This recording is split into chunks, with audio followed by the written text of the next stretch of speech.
Now it's time for a brand new world again. Greetings, I'm Solidus-Skully. Now we're going to travel through a space-time distortion. Greetings, I'm Solidus-Skully, and welcome back to the Kingdom Hearts commentary. Recording this now much closer to the release date of the admittedly very whacked-out schedule. To make sure that this playthrough goes expediently and you're not all tired of Kingdom Hearts, in spite of the congested amount of episodes I'm putting out per week. Yeah, I'm doing my best to make sure that, Kingdom Hearts comes and goes pretty smoothly. Again, I'm not dividing it in two like I did with Chain of Memories, so, do bear with me here. This is gonna be a bit of a lengthy beast, especially since I'm, trying to complete it to as much of a complete degree as I can. But yeah, new to our gummy ship travels in space, we also have wormholes, which take us to a brand new world again. Again, these aren't really mandatory, they're just sort of weird ways to sort of warp around the environment.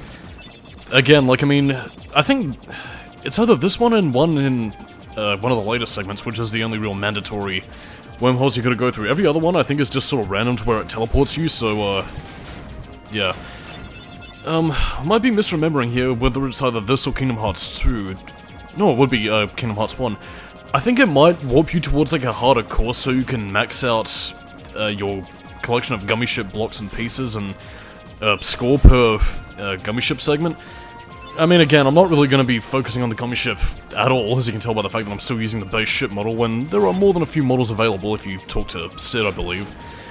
But yeah, basically there's... Again, you can basically build your own gummy ship with the amount of gummy blocks. You can customize it to actually have some pretty sleek fucking models, but again, I never really had the patience for that kind of thing, and again, the way in which you're getting gummy pieces is either through treasure chests or from Bongo and... fuck, what was the other dog's name from Dalmatians? Whatever. Anyway, you get gummy pieces, customize your ship, and again, it's not just for cosmetic stuff either, it's... Again, you can get additional shielding, more health, laser blasters, thrusters. Again, it is worth investing your time into it, but again, as I'm going to prove, you can go through this entire game with what I like to consider the canon ship model, because this is pretty much the base gummy ship you get throughout the entire series. And our destination is found. Agrabah. Welcome to a mirror of the desert, and I come fly right to you. I sit on my camel, and I'm going to fuck you. Come into my tent and I'll circumcise you. And the keyhole? The Heartless are searching for it now. I'm certain we'll find it soon enough. So that just leaves...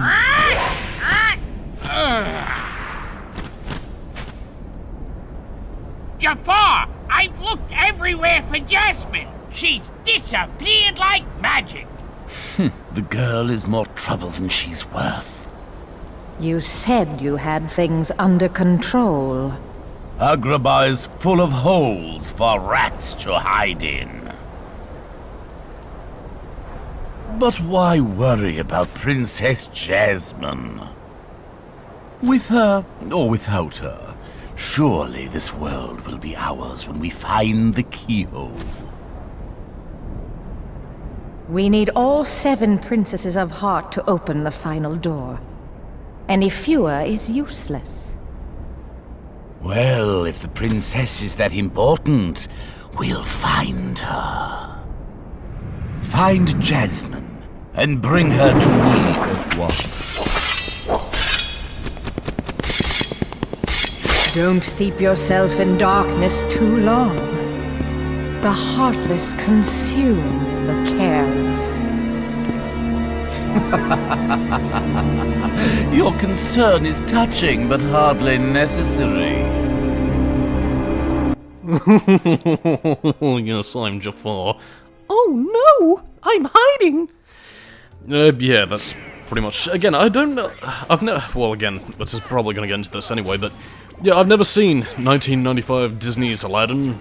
I have read The Arabian Nights Tale, as we will soon be covering on this little segment thing if I run out of things to talk about. But yeah, I haven't seen Aladdin, neither the remake nor the original, so I'm kind of blind on this, but was Jafar necessarily angry or vengeful? It might have been, but then again, that's just context I like because I haven't seen it. I mean, it seems entertaining. I probably should watch it if someone influences me to, I guess. I don't know, I just ain't never seen it. And of course, as you can see here, we have... Well, Agrabah's level design is a bit of an odd duck. Again, as you can see here, we have Trinities, and you might be wondering why we can't just use this little barrel here to knock down that treasure chest, but no. Trinity exclusive, and that's, well, again, it is common throughout a lot of Kingdom Hearts design that some specific boxes are locked away behind specific Trinities, or hard-to-reach places that you need certain abilities to get. And Agrabah, I'd say different to any other level in the game, has a focus on verticality more than anything else. And this goes for both, you know, the town of Agrabah here, but also for, you know, a couple of additional areas we'll be visiting throughout this place. Because again, we don't just have the town, we have the Cave of Wonders, we have a wide open desert, we also have a certain other boss arena that we'll be seeing much later in the game, and for those of you wondering what it is, I'll save that for later, but let's just say we're gonna meet a Coit, but not Coit in the traditional sense. But anyway, as you can see here, like, I mean, you might be wondering how we can traverse such a blocked-off place, but yeah, it's, the way in which you unlock pathways throughout Agrabah is very gradual. Like, I mean, it is very sort of... I don't know. Like, I mean, I wouldn't say it's necessarily playing the waiting game as you slowly finagle your way through and unlock places to visit and, you know, different areas of elevation to unlock secrets, but yeah, it is very much one that's going to be, you know, going onwards and upwards. The amount of threats you'll face, as you can probably see here with a lot of the Heartless, again, they do resemble like a lot of traditional Arabian garb. Again, you might be also noticing, well, probably not at this point, but again, the large bodies that you'll be seeing soon have taken on more of a little bit more of a fiery disposition, and they will, well, just launch out a flamethrower, which is actually pretty damaging if you get caught in it because of stun lock, which is no bueno.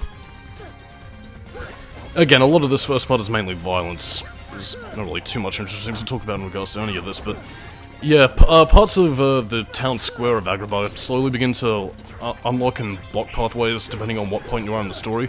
Like, I mean, you will be able to access the main palace gates once a certain amount of plot has progressed, but yeah, for the time being, this is pretty much all of the Agrabah markets that you get to explore.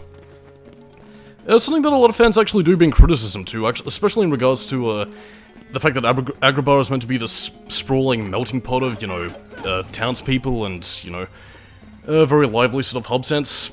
At least I guess. I haven't seen the movie for myself, obviously, so this is all the Agrabah I know. And I suppose in keeping with, you know, its traditional Arabian style, I don't really have too much to complain about, really, but yeah, I can see some of their points. But then again, considering the fact that the Heartless are running around, yeah, not really many people running about. Although, that being said, in terms of a bit of a rebuttal to the critique about the lack of Kingdom Hearts and its town populace, yeah, Agrabah will be populated by townspeople, but as you can see, they didn't really put a lot of effort into their character models. But you know what, I think I'll save that for when we get to it. And as you can see here, we have plenty of places to crawl into and explore. The street rats slithering in like snakes. Like ruffians? But yeah, this is also pretty much, again, the way in which you're accessing rooftops. And again, like, it's, I guess, in keeping with Kingdom Hearts 1's more boxy design, like, I mean, it's very small, but they try to get the most gameplay out of the areas possible. So, like, I mean, even if these areas are small, the game does try and max out the amount of things that you have to do in it, and you know what, it's a design ethos that I can kind of appreciate. Like, I mean, some of the assets and, you know, design ethoses might be similar, but at the same time, you are doing things that, again, feel meaty in terms of gameplay content, and, you know, you're progressing through the level at a steady rate, so again, I've always enjoyed Agrabah because of that. It feels very deliberate in a lot of its design, so again, you feel like you're making some real headway. It's a similar point of praise I think I could actually give Wonderland, if slightly less convoluted than, well, Agrabah is slightly less convoluted, because again, everything is much more direct. It's a lot less abstract than what Wonderland was, so yeah. And plus, again, I'm not really too sure what everybody else's thoughts are on desert levels, but Kingdom Hearts 1 more than any other game, I think, I don't know, it just feels very warm, inviting, and again, I think it might be the color palette, actually. Because, like, I mean, to do with all the market stalls and everything else, like, I mean, you have a very rich palette of colors. Again, you know, you got purples, you got reds, greens, so many silk things, and there is a fucking moth buzzing around my microphone right now. Jesus Christ. Excuse me while I go off and twat a bats. This is actually kind of good because we've got a cutscene coming up. But yeah, this is pretty much Jasmine saying... she's pretty much just sort of expositing the plot of the movie, really, where Jafar has taken over the kingdom and the Sultan is out of power and she fears for Aladdin and all that kind of stuff. But anyway, while I go off and squash a noisy fly, enjoy this cutscene, kids. I'll see you in a bit. Aladdin? Where might I find this street rat?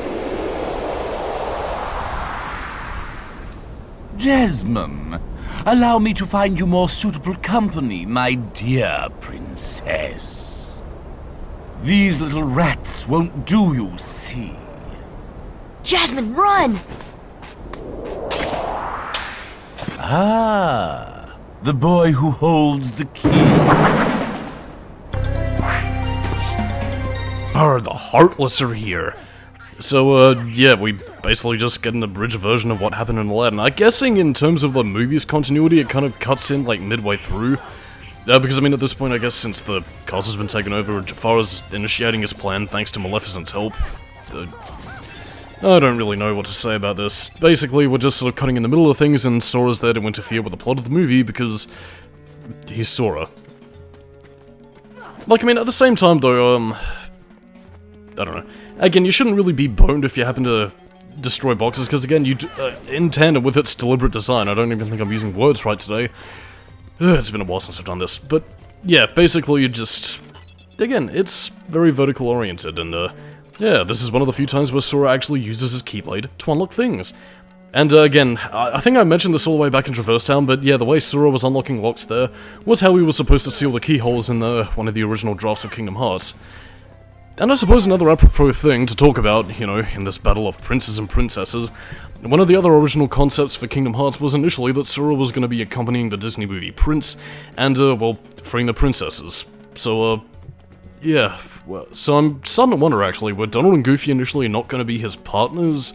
Or would the layout have been completely different, like in a similar vein of, like, Birth by Sleep? Because, I mean, you do accompany one of the princes in Aqua's story, I think? I don't know. Kingdom Hearts went through quite a few weird revisions. Like, I mean, I already mentioned the whole main character debacle between Square Enix and Disney fighting each other over choosing Donald or Mickey as the main character before settling on Sora. So, I mean, it has always been a bit of a... It's always been a bit of a weird thing, but regardless of such, it's enjoyable. But since we freed that magic carpet earlier, we can now ride to a mirror on the desert, who come fly right to you. I wonder if anybody will get the song I'm referencing. But yeah, all this aside, again, I wasn't really too sure if you could, like, back out by this point, but yeah, attempting to go forward basically just brings you back there. I was honestly got curious whether it would just take you there anyway, or if you would automatically find the carpet, but no, you do need to directly interact with the carpet in order to travel, you know, elsewhere. This actually will become the setting of a boss arena a little bit later on, though, so, yeah, sandy desert that will soon reveal ruins that will take us to the enemy. And, you know what, I think I might save a lot of my main tangents for next time, because I do have quite a bit to say, not just on the original Arabian Nights tale, but in turn also about the, you know, the general sort of, well, the sort of weird thing about certain voice actor trivia, at least in regards to our main trio, like Aladdin right there, who was also in the 2003 horror movie Shredder, which is weird because he has the exact same voice there that he uses for Aladdin, and it's funny to overdub those clips, and it's just hilarious. And by the way, just, well, I mean, I would criticize Aladdin for this, but just see how he wastes one of his 3 wishes right here. It has to be seen to be believed, but it is honestly kind of bullshit since Sora kind of eliminates them all. Gosh, not again!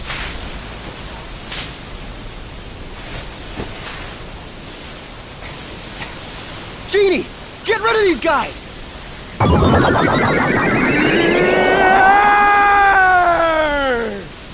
Wish number 1 coming right up!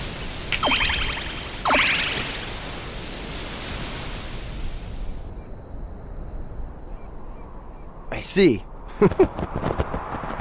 Thanks, Sora. Aladdin, what are you doing out here? Same old stuff, hunting legendary treasure. Just paid a visit to the Cave of Wonders. I found that magic carpet. And this lamp. Legend has it that whoever holds the lamp can summon... Please, kid, leave the intros to a professional. The one and only Genie of the Lamp. Rub-a-dub-dub the lamp and have your dearest wishes granted. Today's winner is Aladdin. Congratulations. Aladdin what? Patience, my fine feathered friend. Any 3 wishes. Oh, 1 wish, a 2 wish, a 3 wish. Then I make like a banana and steal it. Our lucky winner made his first wish.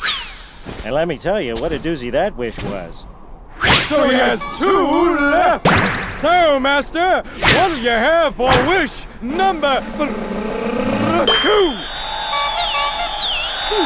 How about making me a fabulously wealthy prince?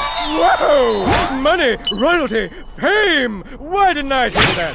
Okay, you asked for it. 100 servants and 100 camels loaded with gold. Just say the word and I'll deliver it in 30 minutes or less, or your meal's free! Hey, I'll even throw in a cappuccino. No thanks. Okay. I think I'll put that on hold until we reach Agrabah. Oh, why a prince? You see, there's this girl in Agrabah named Jasmine.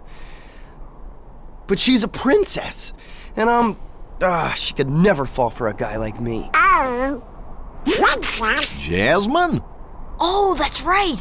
She's in trouble, Aladdin. What? Well, come on, let's get going.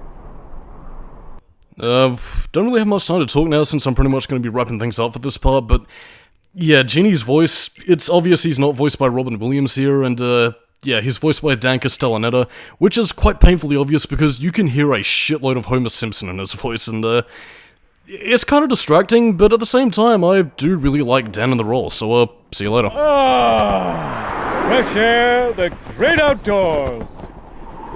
I guess you don't get out much, huh? Comes with a job. Phenomenal cosmic powers, itty-bitty living space. It's always 3 wishes, then back to my portable prison. I'm lucky to see the light of day every century or 2. Say, Genie, what if I use my last wish to free you from the lamp? What do you think? You do that? Genie, it's a promise. After we help Jasmine.